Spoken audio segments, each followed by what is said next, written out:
Well, it's wheels up. My plane is finally heading to China. This is Howard Hodges from Washington, D.C. It's been a long time, about 6 months or so, since I first decided to go to China. If it wasn't for the help and encouragement of a Guangzhou University student, I probably wouldn't be making this trip in the first place. You know, I've visited and lived in a lot of other Asian countries, but this will be the first time that I'll step foot in China. Yeah, it was Haojun Lu, my Chinese friend, who said, if you want to see China not as a tourist, but as a Chinese, you have to come now. Because he told me that his studies were up and he had a few months free, but after that he was heading to the United States in a few months. Well, I canceled my other planned trip with friends and I took the bait. China it was to be.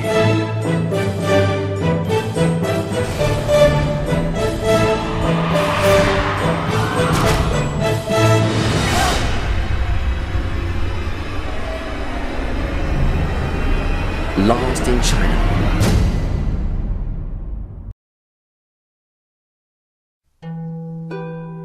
As the economical, political, and cultural center of China, Beijing, the capital city, is steeped in history and without doubt has become Hodges' first choice in China.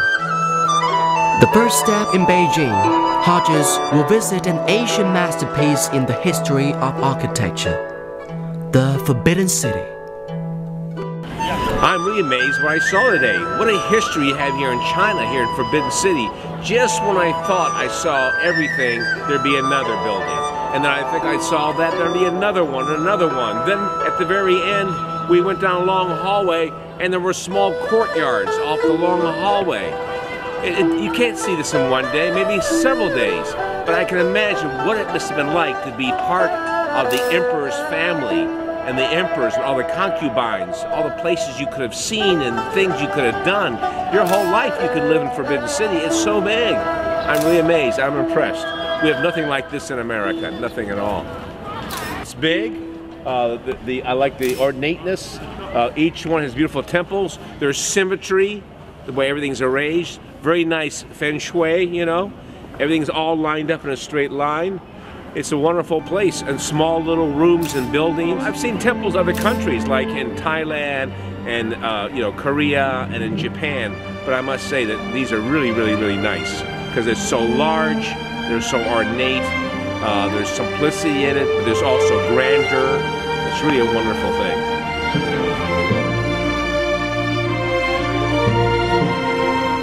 After appreciating the majesty of the Forbidden City, Hodges now goes to lunch, hungry for the world-famous specialties in Beijing. Had a wonderful dinner here, or lunch actually, and here in Beijing. And where better to have Peking duck, but in China, and then to be in the city of Beijing where Peking duck comes from, and to have it in one of the most famous restaurants, if not the most famous restaurant. I can't believe that. It was wonderful. We had these little spring onions, you know. And we had some nice duck sauce in here, and we were able to make some pancakes, put some of the duck sauce on it, and some of the spring onions and roll them to eat it. Oh man, and just be able to look out the window and see the main street, the Hutong, and old Beijing is fantastic, and to be eating Beijing duck in Beijing. It doesn't get better than that. Breakfast was very interesting. It was very different. I liked the meat dumplings we had a lot. You had the porridge soup, which was very different from American soup. We have a tendency to put sugar and some other things in it, but your soup you almost could eat just by itself. But we had two small little what we call condiments, little things that you could eat with the porridge, and that made it very interesting. And we also had some soy milk soup, a soy milk soup, which I never had before. I've had soy milk, but never the soup. And then afterwards, we had some traditional Chinese, you know, crackers or cookies, and that was very good. And what I really liked also was the fried noodles, and I dipped the fried noodles into the soy milk. That was very interesting. I really liked that. And I noticed that the Chinese breakfast, the food, is less sugar than the Americans. That's a problem we have. And I'm learning to readjust my taste buds by eating Chinese food. And of course what makes it so good is I have a very good host that's showing me around China and take me to the good places to have breakfast and lunch.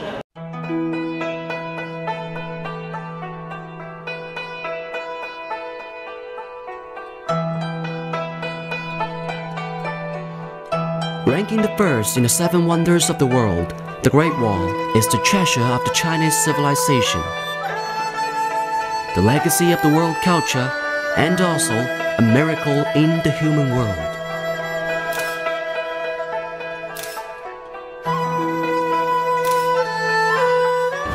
Here we are at the Great Wall of China.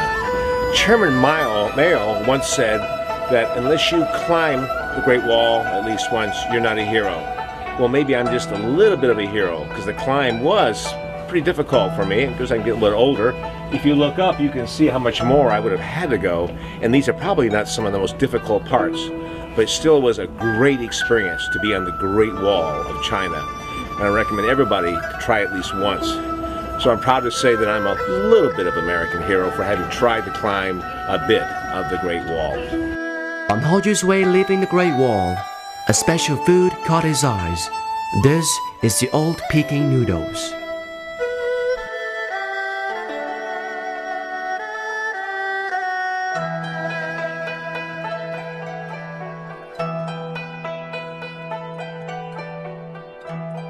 Which has some bean sprouts right here, of course, and you have some cucumbers, sliced cucumbers, along with the bean sprouts, and looks like I've got some either radishes, I believe it is, and we've got some sesame sauce right here. So we're going to pour it all over. Not exactly my cooking show, but you get the idea.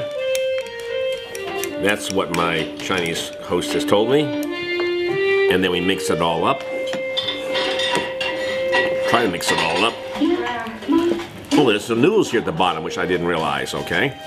And this probably is the specialty of the house, I'm guessing, because this is what they call a pancake. It's got meat inside and some hot soup. So I've been told to be very careful. So this will be very interesting to see what this tastes like. I almost want to use my fingers for this, but we'll see what happens. Here. Oh, they were right. I need to be careful on how I'm doing this. And there was a piece of meat inside. Well, it looks good. It is good. Now I see why people come here. Heading to the north of Beijing South Exit Line in Dongcheng District, Hodges has come to the Drum Tower, the Asian time-telling center of the capital city.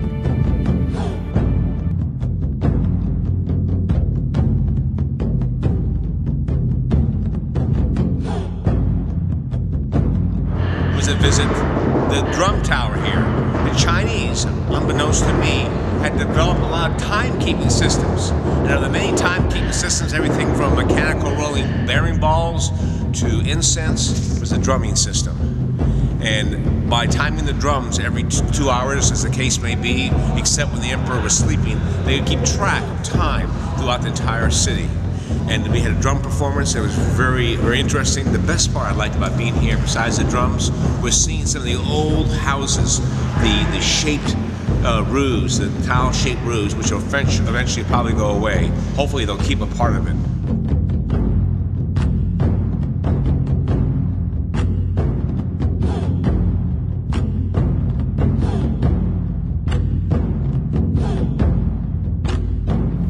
As night falls, everything seems to be more anticipating in Beijing.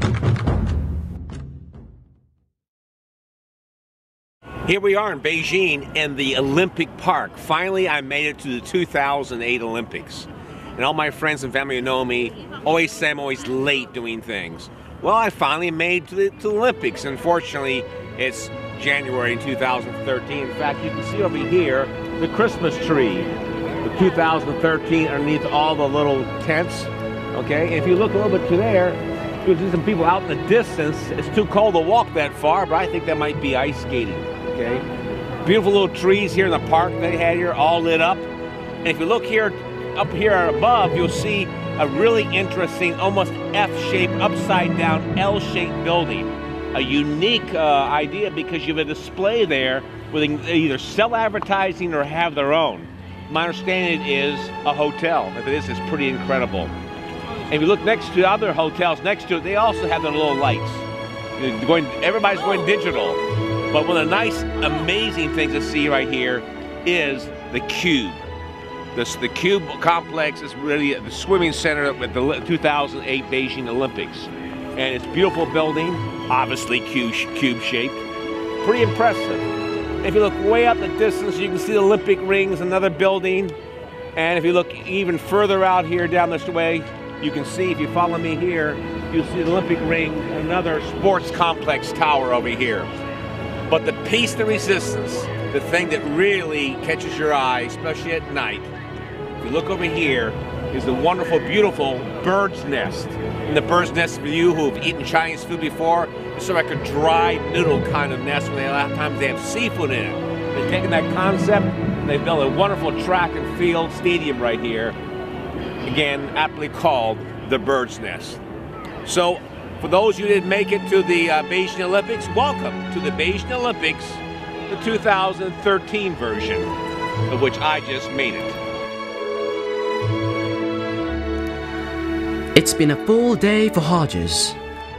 He has visited the Forbidden City, climbed the Great Wall, and enjoyed the wonderful Olympics. In the anticipation of tomorrow, Hodges, tired but satisfied, fell asleep. Well, here we are still in Beijing, China, and this is what they call Hutan. It's the old style kind of street design they used to have, and what they're doing here is they convert it all into shops and very gifts right here. It's very authentic, as they say. Let's walk down here and check out some of the things right here. You got a nice looking store right here selling all sorts of individual stuff.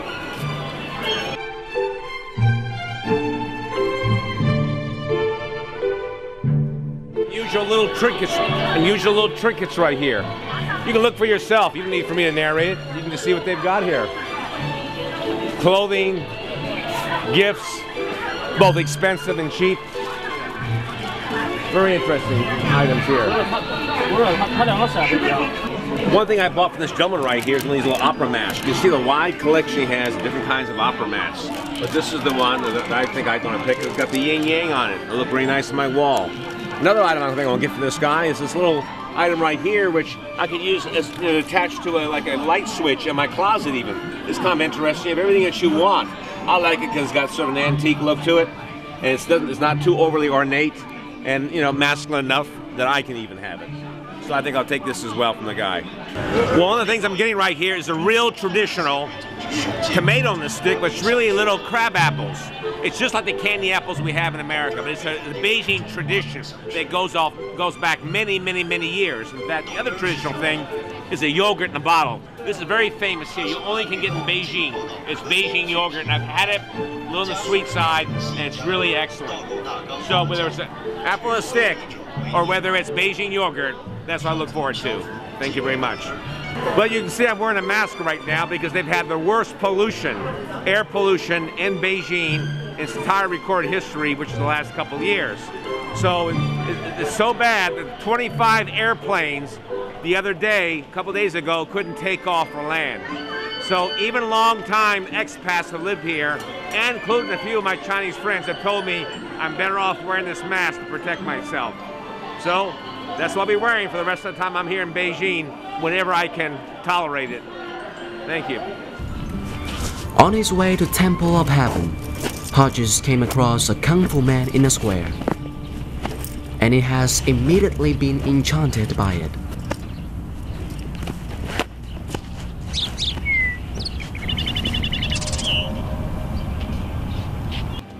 Here we are at another beautiful place in Beijing.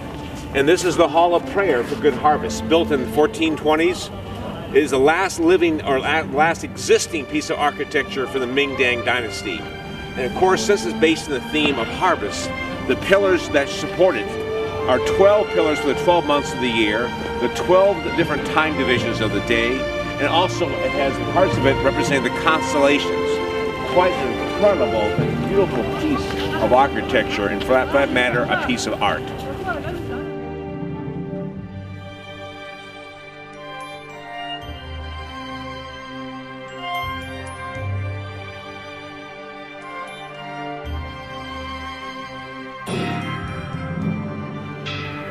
This is Hodges' first step in China, the prosperous Beijing. And now, he's on his way to another wonderful city, Pingyao.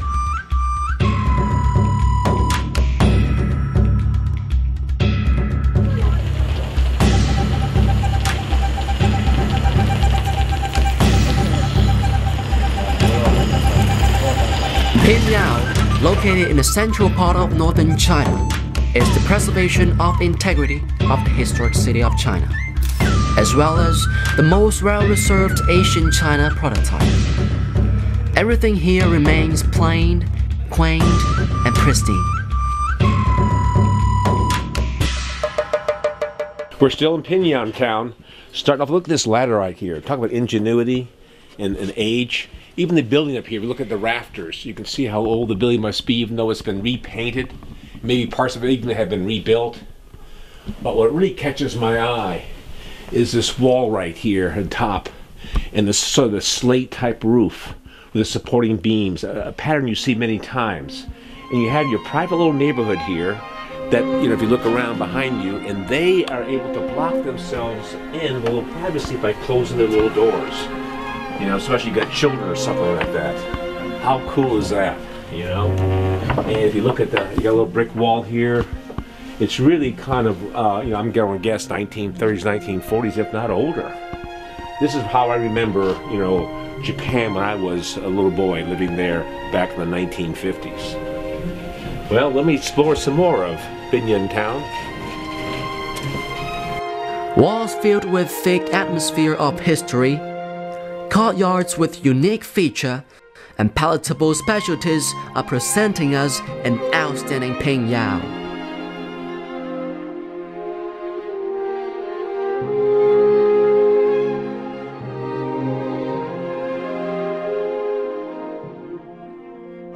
Okay, we're continuing our walk here in Pingyao town. Here we are in parts of the old city. If you look here to your this side over here, you'll see some of the old structures. Some of the shops that line the whole way at both sides. It is worthy of traveling here in Pingyao, and there are more wonders for Hodges to find out.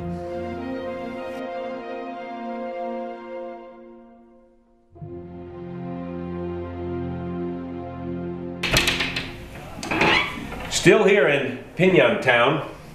I open the door this way, but normally they use this screen right here, which is ingeniously held up by a cord using an old Chinese coin, and they insert between the gaps in the bamboo reeds, and it holds it up. They use it to hang down to block the wind. I guess it saves wear and tear on the door. As you look around, you'll see a chair right here where anybody could essentially sit. But over here you see a different set of chairs. One is for the grandmother on the left and the grandfather on the right, and they're the only ones that can sit here. These plants that you see here, of course, normally are outside during the summertime, but it's winter here. And if you look at the shape of the particular room, it was designed essentially to conserve heat, to hold heat in. And of course, this was not the typical place for an average Chinese back then. It was probably for a man of some wealth. This was built about 500 years ago, which is relatively early in Chinese history. And if you follow me over here to this little room right here, and there's one on the other side which is almost identical to it. This room actually was used in a movie, a very famous Chinese movie. So a lot of people come by just to see this particular room. What I really like is the Kang bed, and the Kang bed is a stone bed from northern China. And what's unique about it is that it is heated from inside. Back in the day they used a fire, but today of course they use instead gas. And normally you would sleep this way, okay? And people back then were a little bit smaller of stature, but I suppose you could sleep this way. I have no problem sleeping this way. Here I am on my second day in Pingyao town. This town has the best preserved wall in all of China, town wall, which helped protect itself from the invaders. What's also amazing, this is probably the best preserved old town in all of China, but yet I found one major tour book that didn't even mention it. For instance, this particular area was mostly built up in the Ming and Qing dynasties. And what was so interesting about Pingyao Town, they're the ones that developed the first banking system, really, with the idea of using checks and drafts. And in fact, this particular place could have been a bank, but this one I think was actually a private courtyard. And there are many like this that have been destroyed. And don't mind me if I drink my little tea here. It's awful cold up here right now. Beautiful buildings, some of the decorations you see above the doors because of the recent wedding. But this is very typical of what you will see in many, many courtyards here in Pingyao Town. A very impressive place. Today we're going to go up and we're going to walk on the town wall, 6 kilometers in circumference. And that should be very interesting. But just strolling the streets, you see the classical or typical Chinese city or village that you envision in your mind. You know, the hanging red lanterns, the old shops with all sorts of things being sold. But yet it's also a living community where people hang their laundry, carry on conversations, you know, go about on their bicycles, their motor scooters, 3-wheeled vehicles, and all sorts of transportation. So it's a very interesting place. It's got 72 different towers on this 6-kilometer wall. So I'm looking forward to seeing it.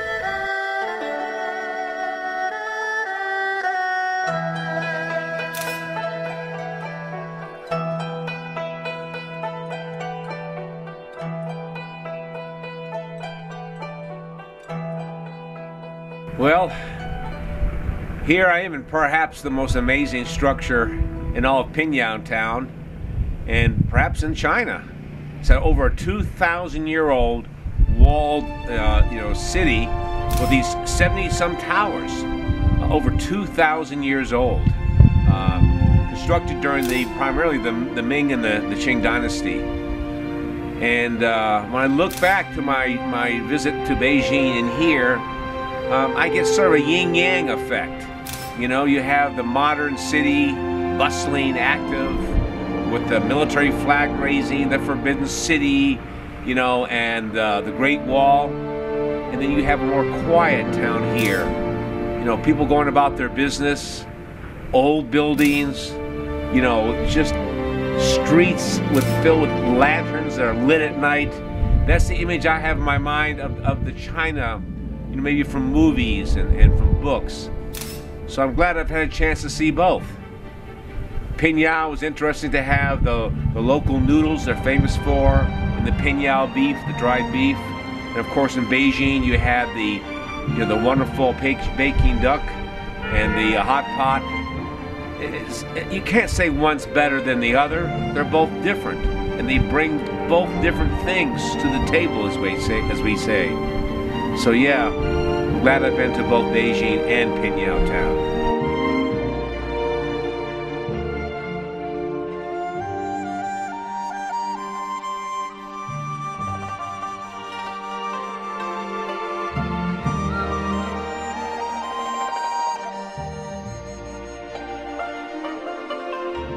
After the amazing trip to Pingyao, Hodges now is going to another world-famous historic site, the Terracotta Warriors and Horses. The Terracotta Warriors and Horses, known as the 8th wonder in the world, is one of the greatest archaeological finds of the century. It has a history covering more than 2,000 years, and it is a site not to be missed by any visitors to Xi'an. You know, it's interesting to be here in this old city of Xi'an because you've got, you know, a couple hours away, the 6,000 terracotta warriors. And you just can only imagine what this area must be like. And yet Xi'an to me is a very nice metropolitan city. I wouldn't mind living here in Xi'an. You know, the pollution isn't heavy, the people are very friendly, they got beautiful parks, and they've got temple grounds like this with incredible, you know, Goose Pagoda up here, plus you have the temples here and the temple on the other side we just came to, some of the most beautiful Buddhas I've seen. And I've been to Japan and Korea and Thailand, yet these Buddhas are just wonderful, just as much. Very nice place. And I just cannot make me wonder what Siam must have been like. And the city is so large, yet one thing I like about the Chinese culture is you manage to, it's like yin yang, you manage to keep the old with the new, you know, and you protect the old, which is important. So when you're busy working in the city of Xi'an, you can come here and you can relax. And there's a wonderful park outside. If I were living here, I'd be spending a lot of time in my park. In one part of the park, we were flying kites, both old and young children. And the other side of the park, people are strolling around the water fountain, enjoying themselves. A really, really nice thing. And then once in a while, you'd spot a Kentucky Fried Chicken, you know, or a Subway, or McDonald's. You go like, wow, you know, this is a different era, but a very interesting one.